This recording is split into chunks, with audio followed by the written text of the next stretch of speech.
கெலாக்காய் ஊறுகாய் எப்படி செய்யறதுன்னு பார்ப்போம். அதுக்கு இதை நீல வாக்கில் கட் பண்ணிட்டு வந்தோம். இந்த மாதிரி கட் பண்ணி உள்ள இருக்கிற கொட்டையை எடுத்து சுத்தம் பண்ணியாச்சு. ஒரு ஸ்பூன் சின்ன ஸ்பூன் அளவு டீஸ்பூன் அளவு கடுகு, ஒரு அரை டீஸ்பூன் வெந்தயம். இதை நல்லா வறுபடட்டும்.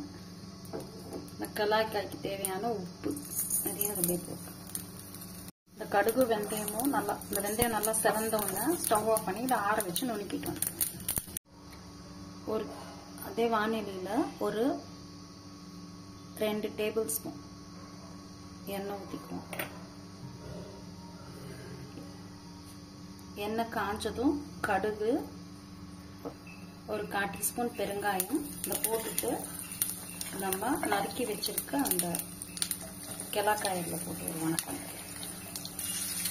ஒரு 1/4 டீஸ்பூன் மஞ்சள் தூள், அடுப்பை சிம்மில் வச்சுட்டு ஒரு ஸ்பூன் மிளகாத்தூள், தனி மிளகாத்தூள் போட்டுட்டு லைட்டாக வணக்கிட்டு கடைசியாக நம்ம நுணுக்கி வச்ச பொடி கடுகு வெந்தயம் உப்பு அதையும் அதில் போட்டு அவ்வளோதான். இதை வணங்கிச்சு. இதை நிறுத்திட்டு ஒரு கண்ணாடி பாட்டிலில் ஸ்டோர் பண்ணி வச்சுட்டோம்னா ஒரு 15 நாள் வரைக்கும் இருக்கும்.